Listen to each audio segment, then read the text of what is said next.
Manajemen operasional dan manajemen SDM wirausaha. Assalamualaikum warahmatullahi wabarakatuh. Waalaikumsalam warahmatullahi wabarakatuh. Maaf ya, teman. Yes. Sudah nyala ya? Nyala, Pak. Tadi udah dinyalain. Berarti teman-teman, hari ini kita akan bicarakan step yang selanjutnya.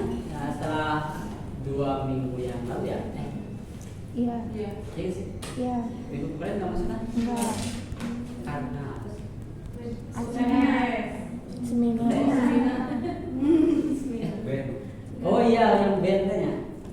Oh, yang ada penyanyi itu ya? Yang buat nama band itu. Ada terus. Siapa sih Pak itu? Ya? Siapa sih? Sudah tahu. Dia mah Katanya baca Inggris baca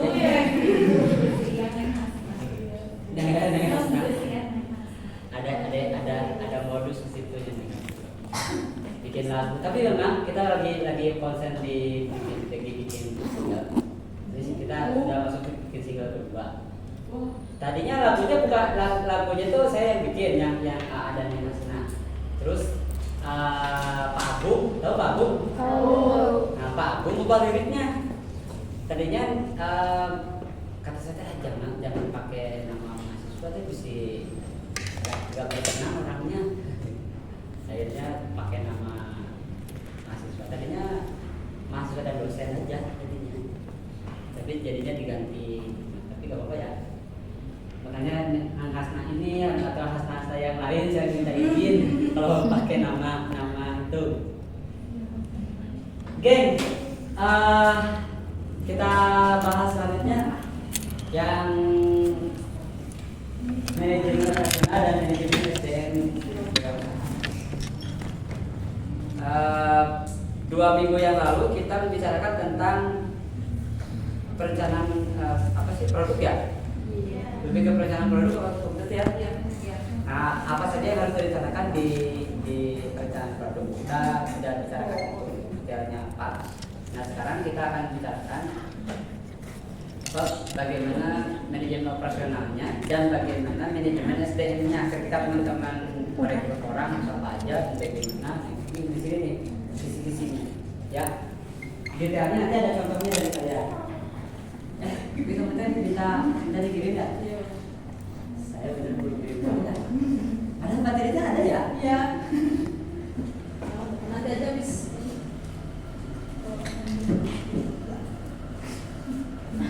Kira-kira apa ya? Kira-kira banyak lah. Iya. Kamu mau WA kita? Saya tuh udah mau berangkat ke Bekasi tuh, Wi. Oh iya. Mau penelitian 2 hari 2 malam, 3 hari. Ini dasar.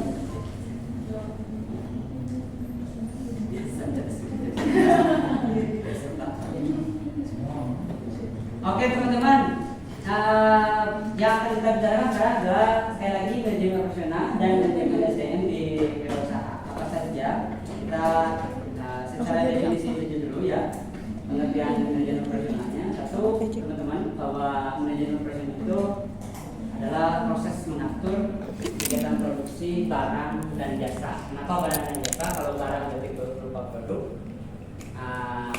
bisa berupa makanan atau apa. Kalau jasa, nah itu kan teman-teman juga ada yang jasa kan sebenarnya ya. Nah, supaya bisa mengakomodir keduanya, baik yang produk bentuknya wirausaha atau yang bentuknya jasa. Oke. Kedua teman-teman bertujuan meningkatkan efisiensi, kualitas dan produktivitas usaha.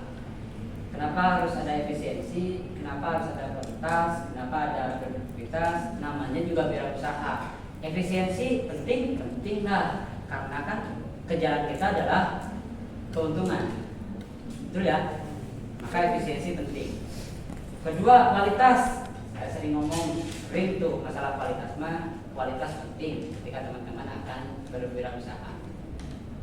Jangan asal-asalan memberikan barang jasa ke orang, kualitasnya tetap harus berubah. Produktivitas mah kita membuat sesuatu benar-benar harus konsisten, harus kira-kira packagingnya bagus, nah gitu-gitu tuh harus benar-benar diperhitungkan. Jadi manajemen operasional ini tujuannya memang efisiensi, jaminan kualitas produk dan juga menjamin konsistensi produktivitas kita. Kalau produktivitas kita tidak konsisten, yakin wirausahanya pasti akan mandek.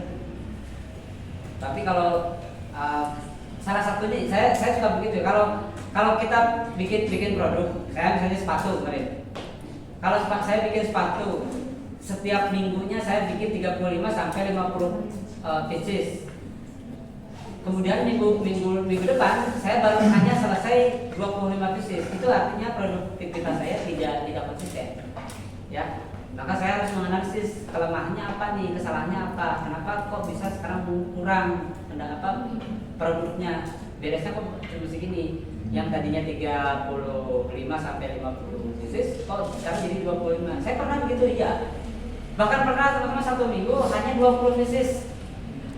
Kalau satu minggu hanya 20 pieces, keuntungan saya kecil banget. Saya hanya dapat sekitar 450.000 sampai 500 ribuan satu minggu. Ya kecil lah bagi keuntungan. Kalau keuntungan per minggu itu kecil banget segitu. Harusnya per minggu, saya hitungnya per minggu itu harus dapat wirausaha namanya juga harus saya. Wirausaha itu hitungannya kalian harus menghitung per hari dapatnya minimal pengeluaran kalian yang harus dikeluarkan berapa dan sisanya berapa. Contoh misalnya saya sudah punya keluarga, untuk menghidupi anak dan istri saya per hari, saya habisnya itu 150.000 per hari misalnya. Maka ketika wirausaha, saya minimal per hari itu harus dapat 200.000, 150.000 untuk kehidupan istri dan anak-anak, 50.000 untuk save, untuk simpan saya. Isi motor pecah, bannya, ya. Isi tiba-tiba istri pengen beli skincare lah, isi tiba-tiba anak pengen beli mainan lah, yang 50.000 itu harus ada. Makanya kan tadi kalau misalnya saya produk saya tadi, saya pernah dapat 20 pasang per minggu, keuntungan saya hanya 450.000 lah, 400 sampai 500 lah. Kan satu minggu 7 hari ya. Berarti kalau 500.000 bagi 7, nggak nyampe 100.000 per hari. Nggak nyampe 200, berarti kan tadi perhitungan 200.000 per hari kan. Nah, itu bagi saya rugi. Ya. Maka teman-teman ngitungnya benar-benar harus hitung gitu. Per hari saya harus mengeluarkan uang berapa nih. Kalau sudah punya keluarga, kalau belum punya keluarga, ya udah penghasilan pengeluaran kalian aja pribadi. Yang belum nikah kira-kira berapa? Ya, misalnya Pak, tiket keluarga saya paling per hari ngeluarin 50.000 lah. Oke, berarti Apple tuh per hari tuh minimal di wirausahanya harus dapat 75.000. 50.000 untuk pengeluaran sehari-hari, 25.000-nya untuk save di kantong. Kalau dalam satu minggu 25.000 kali satu minggu berarti kali 7, ya kira-kira 150.000 lah save untuk satu minggu.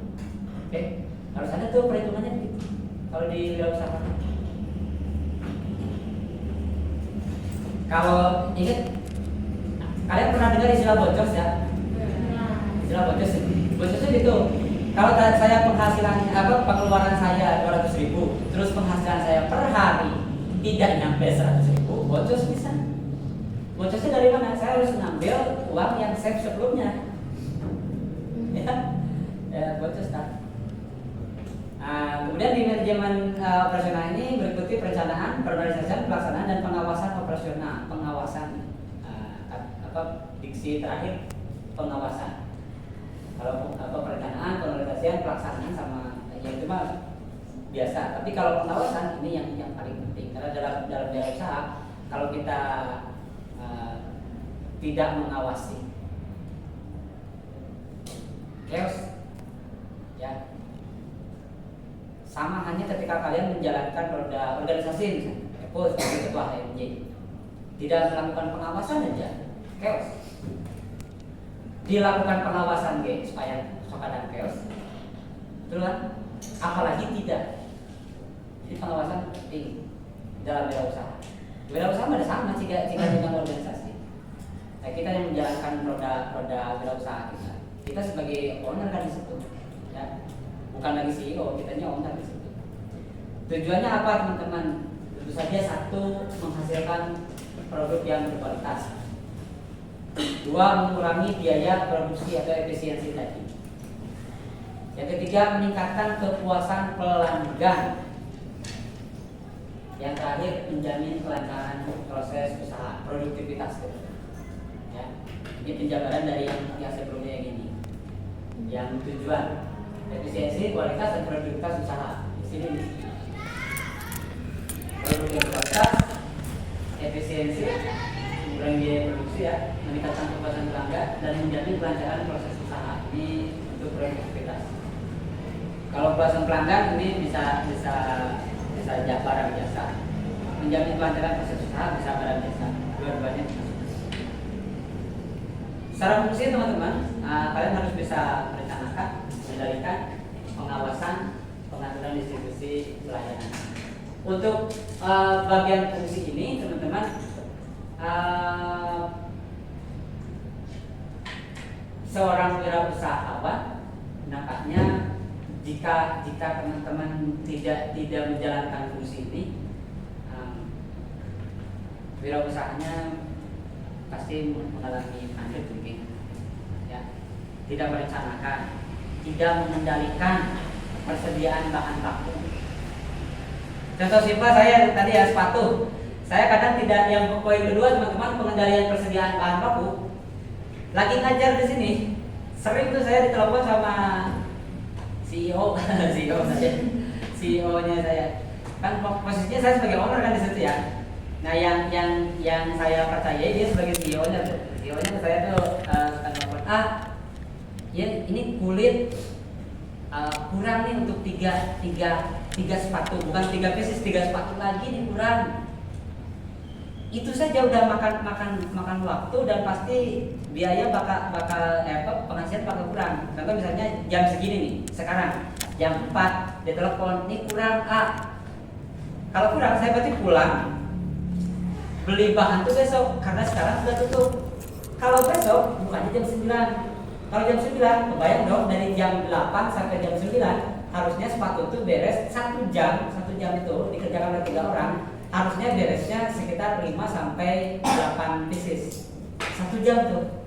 Kalau 1 jam saya belum belanja, 5 pieces juga ada. 1 piecesnya itu 125.000, 126.000 kali 5 berarti 800 ribuan. 1 jam 850.000 nggak ada. Ya, makanya pengendalian persediaan bahan baku penting sebagai wirausahawan. Nggak bisa diinan-inan. Kalau seperti itu, sering aja begitu. Dalam 1 minggu 2 kali, kalau 2 kali aja begitu ya. Tadi 1 kali aja 850.000 itu saya nggak adanya. Kalau 2 kali udah 1.700.000-an nggak adanya. Dalam 1 minggu, keuntungan saya udah hilang. Gara-gara bahan baku telat. Oke, jadi begitu teman-teman nanti yang berusaha, mungkin teman-temannya yang sekarang bantuin orang tuanya dagang warungan, kalau ada yang warungan ya, kan ibu bapak kalian suka nulis ya, ini habis gitu ya. Itu yang kenapa di list itu tuh untuk dibelanjakan besoknya. Kalau nggak di list terus keburu ada yang minta, udah di situ udah nggak bisa, pasti udah hilang dong penghasilan, ya. Dan biasanya orang tua kalian pasti udah bisnis lama mas. Ngelisnya itu sebelum barang benar-benar habis. Jangan nunggu barangnya benar-benar habis. Kalau nunggu barangnya benar-benar habis, orang nanya terus gak ada, dia akan pindah ke toko lain. Ya. Bahan baku wajib harus tidak ada. Pak, modalnya canaya, nah itu masalahnya di situ. Masalahnya adalah tadi kalau penghasilan kalian per harinya berapa, berhitung dengan pengeluaran kalian yang seharinya harusnya berapa. Jangan disi bocor tadi. save itu untuk menambah yang tadi isi bahan baku kurang. Nanti deh kalian sudah jadi wirausaha bakal ketahuan ini yang gini tuh. Ya. Sekarang ada yang sudah berwirausaha kan? Bagi yang sudah berwirausaha sekarang ya obrolan kita sekarang saya ya. Obrolan saya sekarang tuh pasti kerasa sama kalian. Iya sih. Pas ini gak ada tuh. Pas ditanyain ada yang mau beli, gak ada. Aduh. Lumayan tuh untungnya harusnya dapat tuh 10.000 dari situ. Gak ada. Ada 3 orang yang nanyain 30.000 tuh bocos. Gak ada. 3 orang yang nanyain. Ada yang nanya lagi. Aduh. Ya. Makanya strategi orang Cina misalnya. Mereka tuh jarang ngomong nggak ada. Kalau belum beli ya, pasti ngomongnya tuh aduh, udah habis. Misalnya besok pasti ada. Habis ngomongnya bukan nggak ada. Contohnya kalau ngomong nggak ada, pelanggan tuh psikologis langsung besok mesti nggak ada lagi, nggak ada. Tapi kalau habis, berarti memang suka ada di situ. Psikologis tuh permainan psikologis. Ya. Sering kan kalian kalau belanja, terus jawabannya yang dijawab gak ada dengan jawabannya yang aduh udah habis, misalnya besok ada lah. Kalian akan percaya ke yang dua kan? Pasti akan ke situ lagi, karena di pikirannya pasti memang ada di sini, cuman pas sekarang lagi gak ada.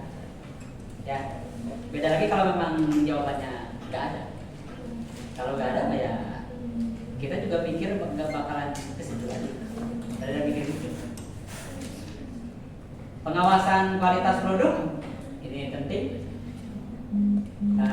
Kenapa pengawasan kualitas produk penting? Apalagi saya deh ya, yang saya sepatu. Sekali lagi, waktu itu saya pernah ngobrol ke teman-teman saya ke ada label bisa menjual 126.000 sampai 148.000. Bengkel yang lain dengan model yang hampir mirip dengan saya, model bahan yang hampir mirip dengan saya, mereka hanya kuat untuk menjual 115.000 paling tinggi tuh. Kenapa saya bisa sampai 148.000? Saya mah kualitas. Pengawasannya di kualitas. Bayangin teman-teman, CEO saya dia yang beli finishingnya. Saya nggak ngambil finishing anak-anak kecil. Kalau bengkel-bengkel lain yang tukang finishing itu anak-anak kecil, bocah-bocah kecil kadang bayarnya murah. Saya nggak mau bayar mereka murah tapi kualitas jelek. Saya mendingan bayar yang CEO itu CEO ya, atau siapa sebutnya apa ya? Bukan CEO ya. Bukan owner, kan owner apa beda kan? Kalau CEO mah berarti direkturnya kan? Yeah. Atau saya apa sih dia? Intinya orang kepercayaan saya, dia yang megang produksi. Yang megang produksi saya, dia. Dan saya minta A, finishing gua A. Aduh, sudah repot finishing mah, nggak apa-apa. Sok. Biasanya ke anak-anak yang segede gitu berapa finishing? Finishing itu biasanya 2.000 sampai 3.000 akal ke anak-anak. Saya bisa bayar 6.000. Oke, dia mah finishing. Satu hari dia bisa finishing 10 sampai 15 pieces. Di luar gaji dia. Saya ngasih gaji ke dia tuh per minggu tuh 350 sampai 600.000 tergantung berapa pieces yang didapat. Ditambah dia finishing 6.000 kalau kali 10 sehari dapat tambah 60.000 ya. Ditambah tadi kita ambil 500.000 per minggu. Udah kayaknya dia dapat sejutaan per minggu dari saya dari finishing. Tapi kalau bengkel-bengkel lain pakainya finishingnya anak-anak kecil karena dibayarnya murah. Udah mah eksploitasi ke anak di bawah umur, pekerjaannya jelek karena kualitas. Saya mendapat kualitas yang tinggi. Makanya ada label berani bayar agak mahal saya karena memang kualitas celah sedikit aja. Kalau pakai bengkel-bengkel lain ya, kalau kirim ke ada label itu bisa kembali lagi itu bisa 5 sampai 10 pieces. Retur ada barang jelek yang gak berkualitas balikin itu. Kalau dibalikin, kalau nggak bisa dikembalikan lagi ke label, begitu. Paling dijual murah. Tapi kalau saya paling banyak tuh 2 gitu. Biasanya satu, ada aja satu, kadang enggak semuanya masuk semuanya, karena kualitasnya yang saya ya. Saya berani bayar mahal di produksi daripada dia barang balik lagi ke saya. Barang balik lagi mari ya kudu finishing ulang dan waktu 1 hari aja berapa tadi perhitungan ya.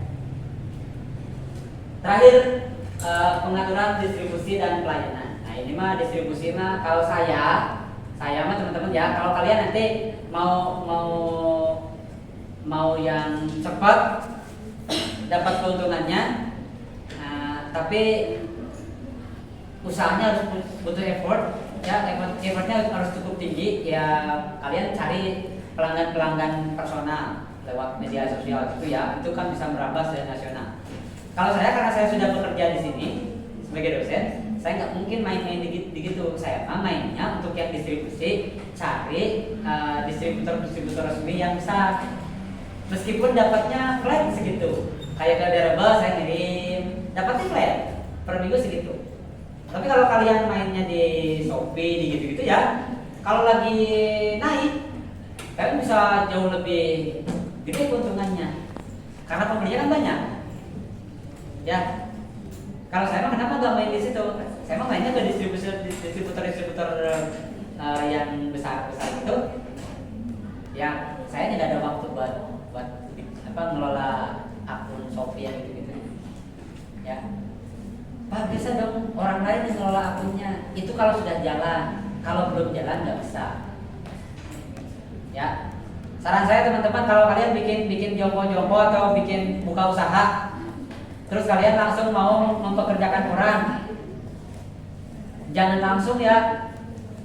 Upayakan 3-6 bulan kalian yang megang dulu. Ingat-ingat ya.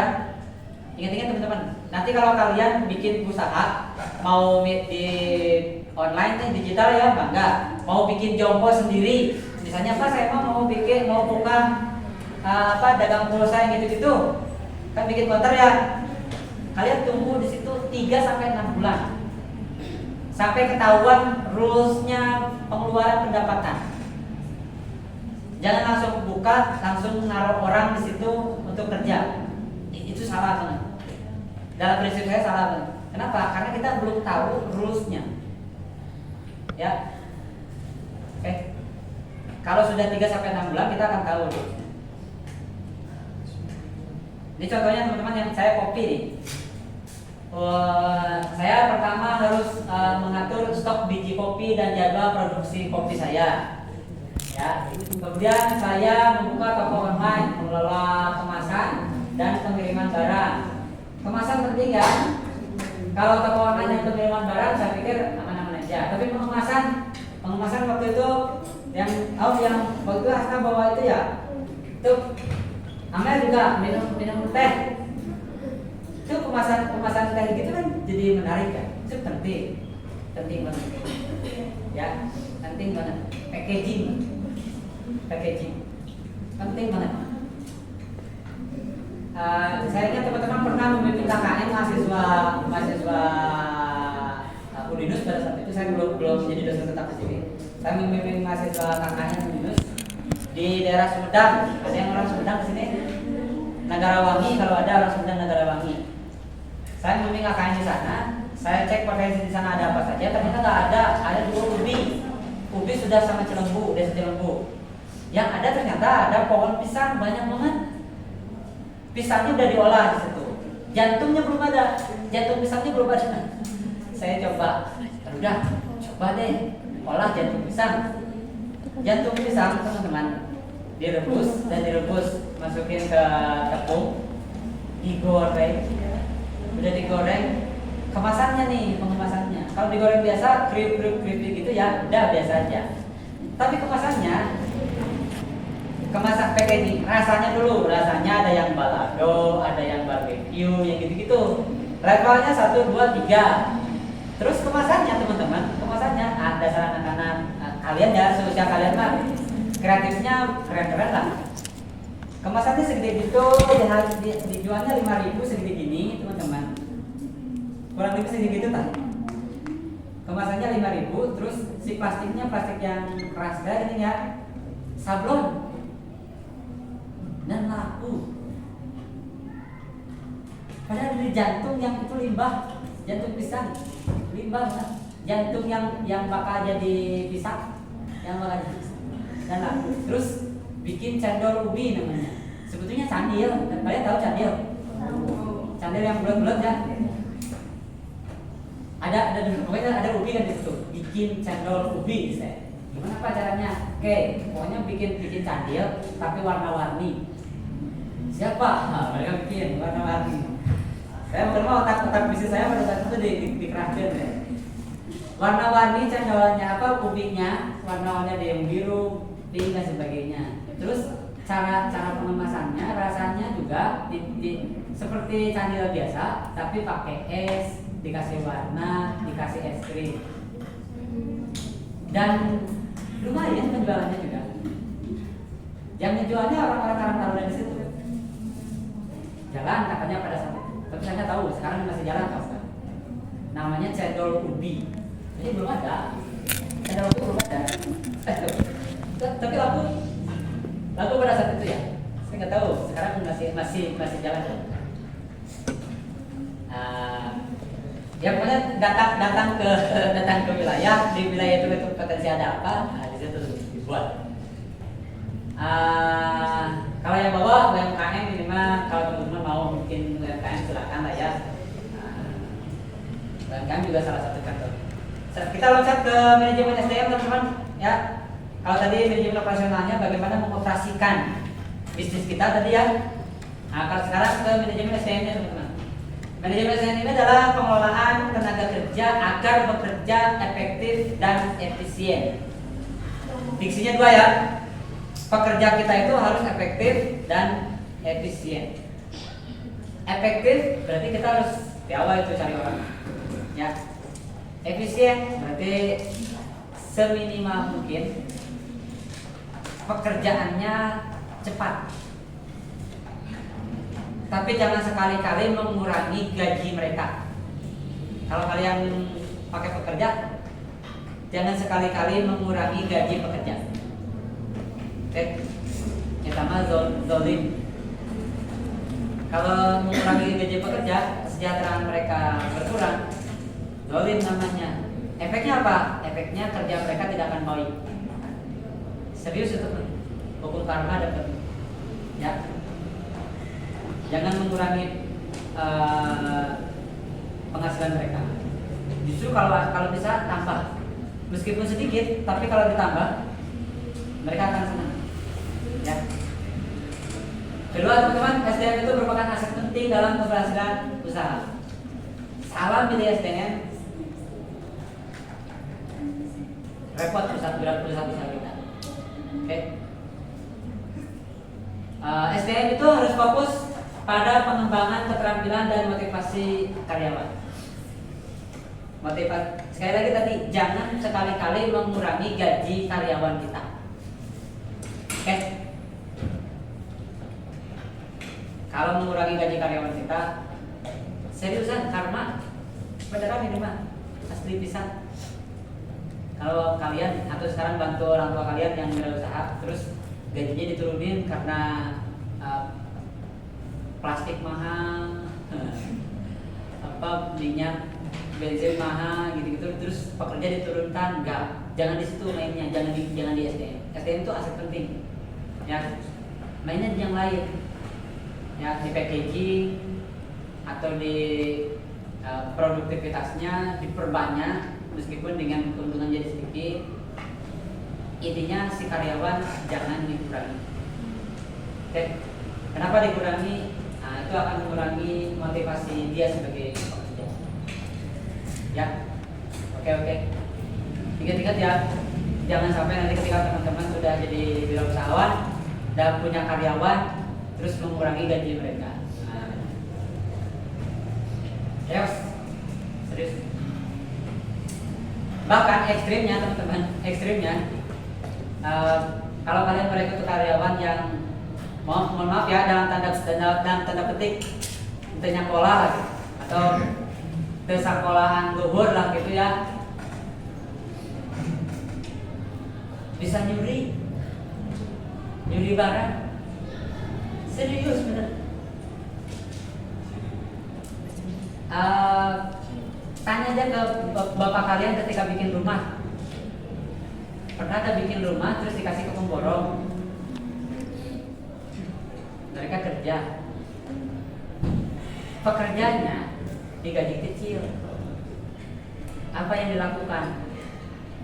Bisa jadi keneknya manggul semen sakarong dibawa dijual, atau besinya dipotongan dibawa dijual. Seperti gitu beneran. Serius ini mah. Ya, makanya jangan sekali-kali mengurangi gaji kayak buat mereka termotivasi untuk bekerja lebih. Ya. Tujuannya apa teman-teman? Satu, meningkatkan produktivitas kerja mereka. Ya. Yang kedua, menciptakan lingkungan kerja yang nyaman. Kasih tempat yang nyaman, tempat tidur. Kalau di situ ada tempat tidurnya yang nyaman.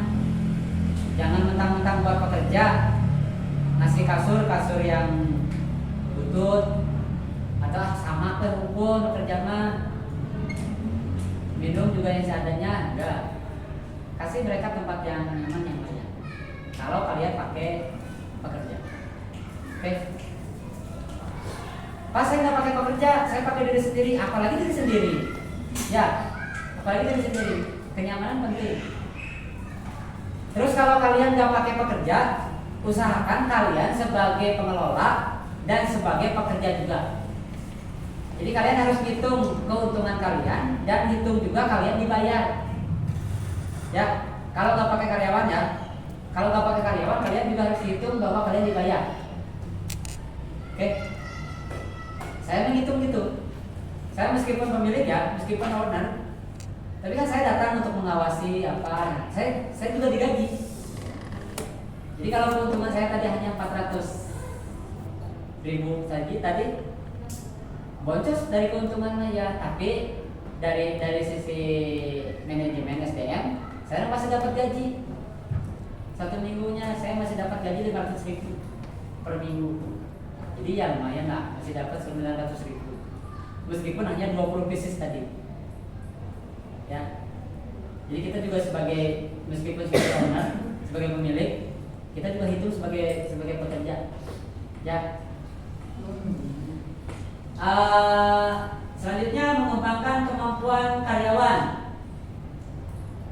Bagaimana cara mengembangkan kemampuan karyawan? Banyak lah, bisa dengan pelatihan. Nanti ada di slide selanjutnya ya. Terakhir, meningkatkan loyalitas dan disiplin kerja. Mereka harus loyal terhadap perusahaan kita dan disiplin ketika bekerja. Waktunya, oke? Waktunya kalau misalnya mulai jam 7, selesai jam berapa? Oke, selesai jam 4. Kalau produktivitas kita pengen dinaikin, oke, sok mereka lemburnya harus dihitung, dibayar. Ya, kalau nggak dibayar, mereka nggak mau. Kalaupun harus mengerjakan, pasti menggerutu. Mutruk. Ini yang harus kalian lakukan ketika pengambilan SDM ini. Satu, teman-teman, rekrutmen dan seleksi tenaga kerja.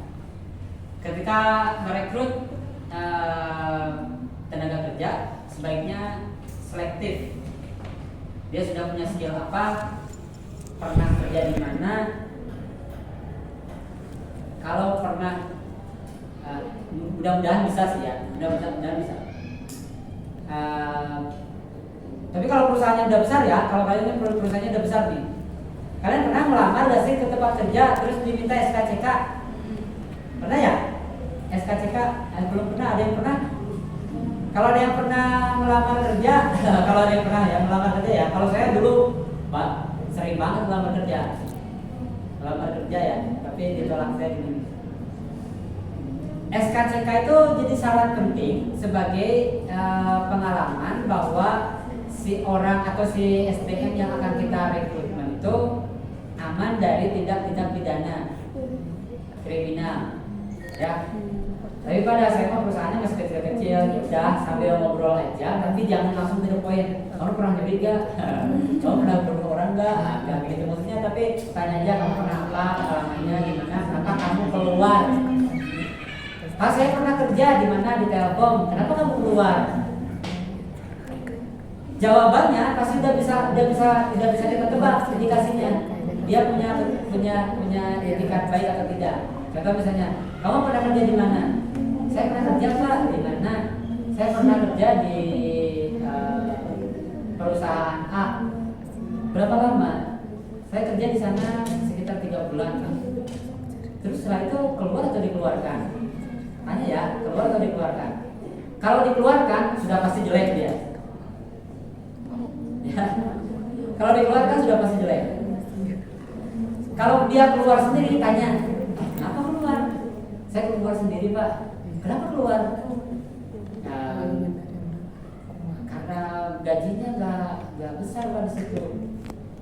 Pasti kejarnya pertama gaji ya, gajinya nggak besar. Selain itu apa lagi? Lingkungannya Pak toksik di situ. Oh gitu ya. Terus apa lagi? Ya, pokoknya Pak, saya nggak terlalu suka lah dengan kegiatan itu. Nah, ketika ada ngomong tidak suka dengan kegiatan itu, kejar lagi. Sebetulnya kamu tuh sukanya di bagian apa, di bidang apa? Nanti akan masuk ke penempatan dia sebagai apa. Makanya orang yang wawancara apa jago ya. Personal dia gini, sok wawancara kalian belum pernah ya? Saya kan pengalaman di wawancara personal dia, nanya sampai detail. Ya, itu tuh untuk penempatan saya di mana? Ya. Setelah direkrutmen, setelah diseleksi, kemudian dapatlah kita SDM, lakukan pelatihan dan pengembangan dia, ya, sebagai SDM. Kenapa harus ada pelatihan dan pengembangan? Namanya pelatihan dan pengembangan berarti itu ngaruhnya ke produktivitas dan efektivitas pekerjaan dia. Kalau produktivitasnya meningkat, yang untung siapa? Kita. Kalau efisiensi kerjanya bagus, yang untung siapa? Kita. Meskipun kita mengeluarkan uang untuk pelatihan dia, tapi itu akan balik ke kita karena pelatihan itu investasi. Jangan pernah ini ya. Saya pernah ngasih dia untuk pelatihan di mana gitu. Saya pernah jadi sepatu ini misalnya, sepatu yang si owner itu. Ada pelatihan ini bikin ini di available. Sok berapa biayanya sekian? Saya kasih ke sana. Karena itu investasi bagi saya.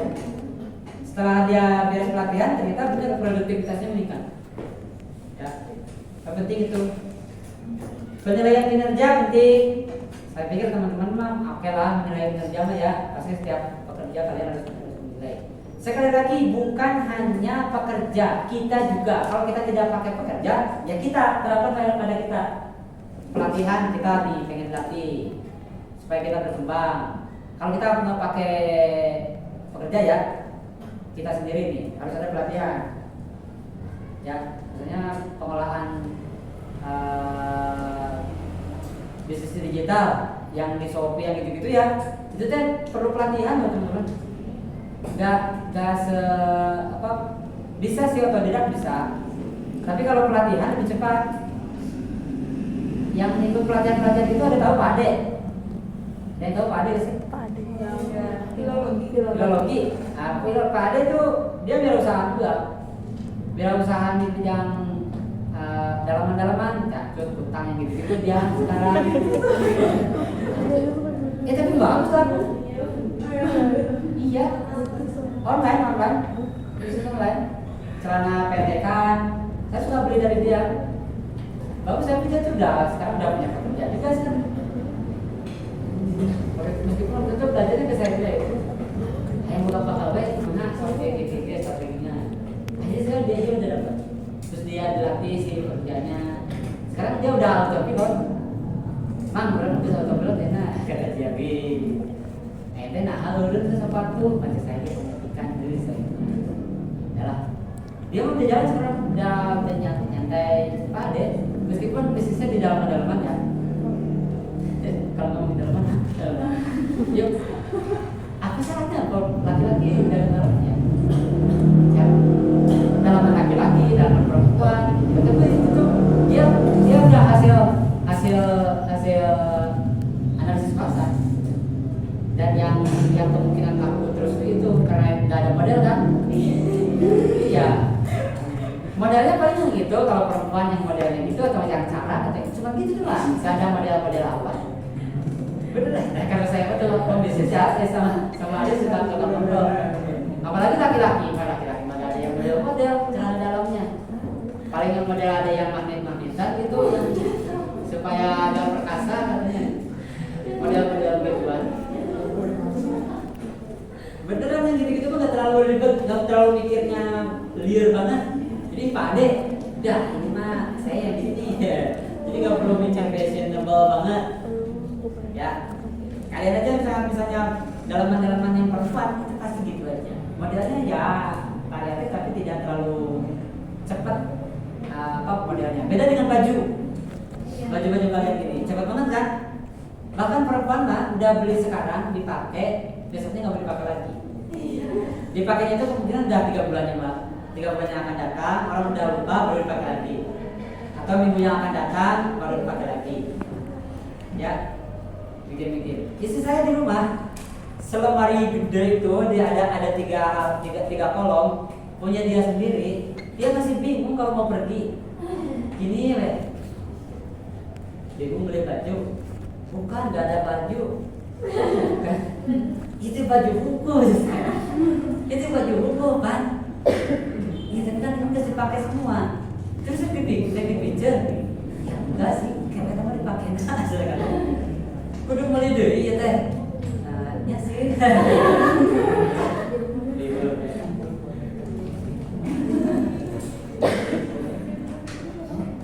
Tapi untungnya dia sudah punya penghasilan sendiri dia sekarang. Tapi tentunya tetap aja minta. Iya ya. Oh curang lip. Uang istri, uang suami uang suami. Uang istri sih ya. Iya sih, saya juga gitu. Ya, tapi masih ada, masih ada nyimpan. Saya udah ngomong dedelan, jadi saya nyimpan juga. Jadi penghasilan yang dari kampus, mau gaji pokok saya, mau sertifikasi saya kirim ke nih buat lo semua cek. Tapi yang lainnya masih ada guys. Makanya kemarin juga ke dia bisa ngirim berapa gig kemarin jadi anak-anak PSA juga udah ngirim nih sama gitu. Dari mana itu? Gak pakai dari uang istri Dana. Dari uang mana? Penelitian tadi Bekasi misalnya. Sekali berangkat kan lumayan dari dapatlah. Nah, balik lagi sih dah. Intinya fungsi SDM itu di situ ya. Sebetulnya peran SDM itu penting banget sebagai aset karena satu, dia membantu mencapai target usaha kita. Oke. Dua, meningkatkan pelayanan kepada pelanggan.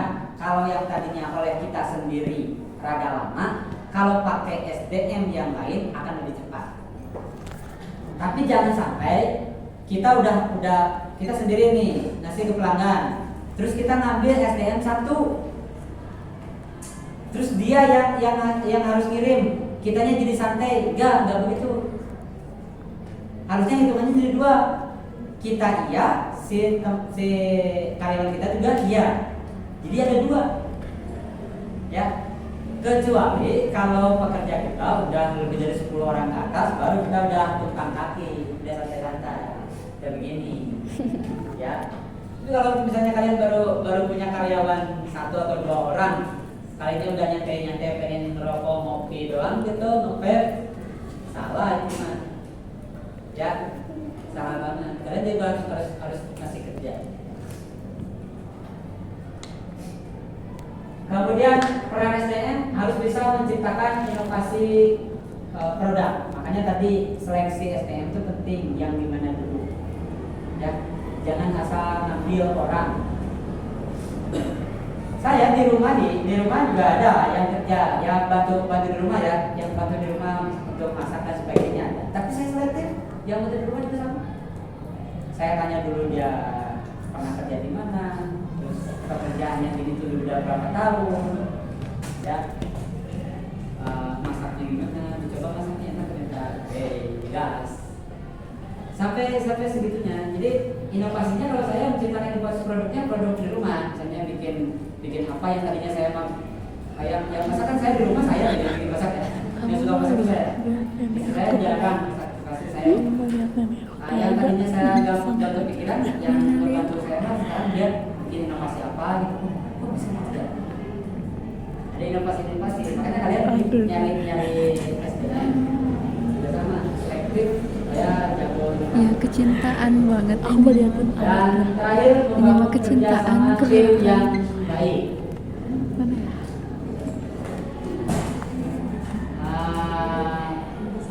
Antar karyawan itu harus tong sana selek apa sih? Ini.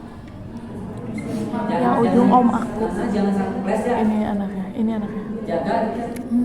Kayaknya yang baru Kalau nikah. udah kelihatan percikan-percikannya langsung redam. Oh. Makan bareng. Oke. Kalau nggak bisa juga, Acara kelulusan saudara. lihat Sepupu mana aku. yang Di sini. kira-kira harus keluar. Diundang. Kayaknya. Ya. Atau diarahkan ke bagian yang mana? Ada yang pernah kerja di sini tuh? Pernah? Pernah dipindahin nggak? Belum pernah. Pernah dipindahkan ke posisi yang lain gitu? Itu tuh sebetulnya strategi supaya meredam flash, dipindahkan ke posisi yang lain. Bukan artinya kita nggak kepake, tapi kita dipindahkan ke posisi yang lain itu supaya meredam flash dengan si itu. Bukan karena flash, karena produktivitas betul. Atau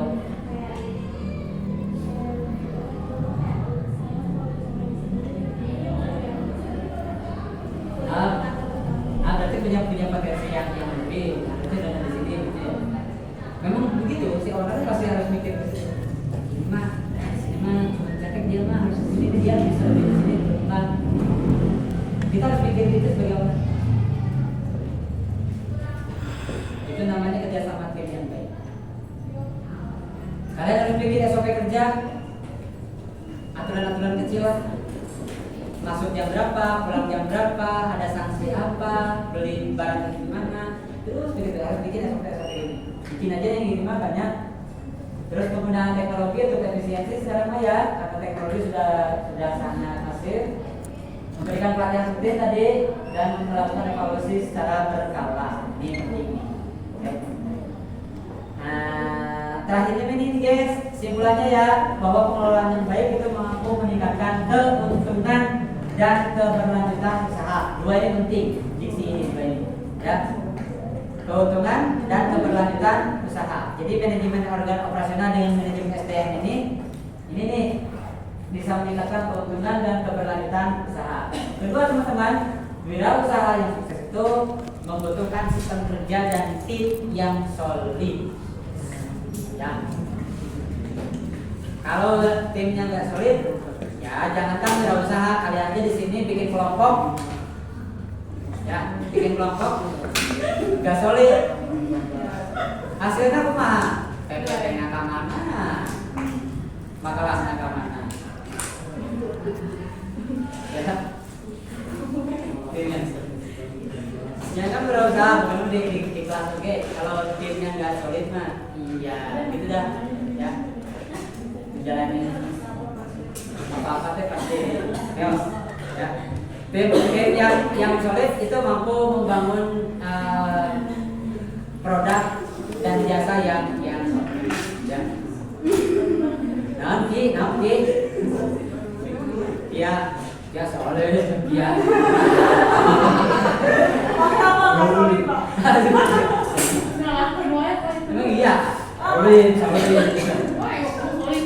solid. Oke, solid teh nunggu pemajikan. Valid.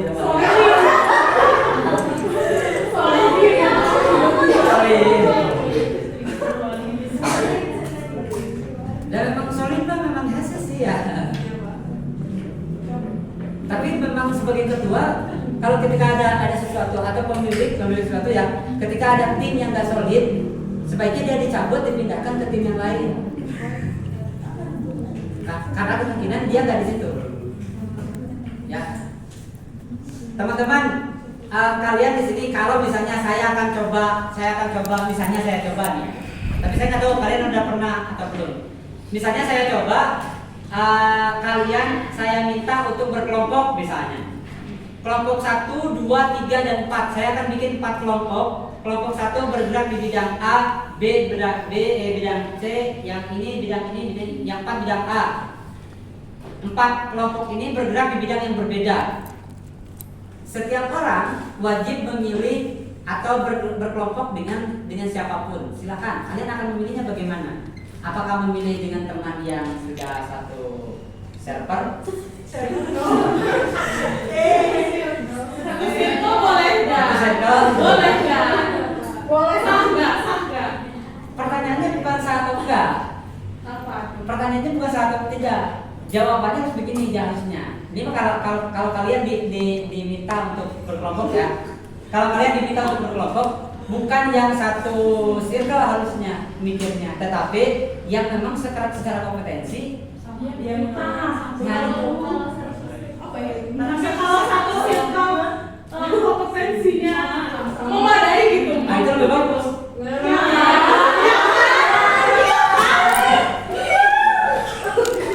Kalau satu circle memang kompetensinya sudah packagingnya lengkap, ya itu bagus. Tapi kalau tidak, masalahnya mana? Kalau tidak bagaimana nih? Kan itu kerja sama tim ya. Ini kerja sama tim nih. Kalau misalnya nanti kita akan ada game yang gitu ya. Ada game yang gitu. Nanti saya akan minta Sosial eksperimen lagi. lagi. Emang pernah? Ada.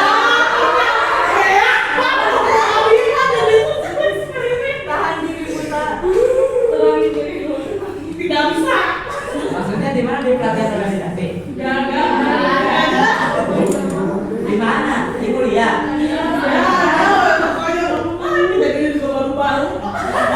Apa itu semua ada ya saya udah mah.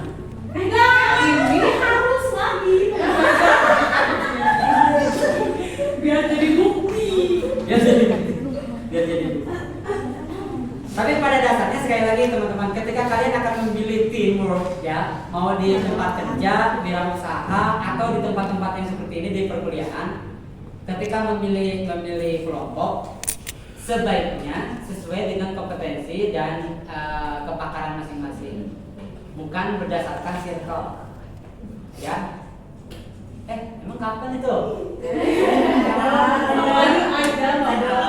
Saya suka lihat kelompok-kelompok itu Farija ya, suka di situ. Bisa jadi.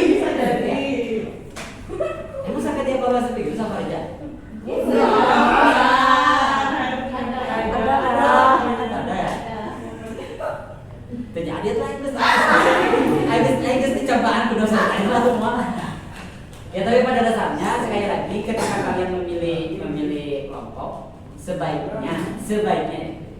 Tapi memang kalau misalnya packaging kita sudah lengkap, circle, misalnya pas circle saya tuh biasanya 4 orang ini kita sudah lengkap nih, dia pemikir, ya ini ahli teknologi, yang ini tukang tukang acak-acak,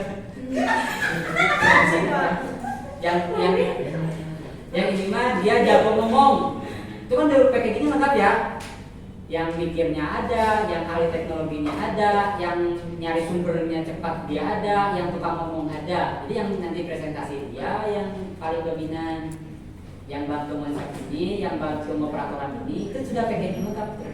Ya, kalau ada yang begitu, ya bagus. Tapi kalau tidak ada, sebaiknya cari tim yang memang packagingnya lengkap.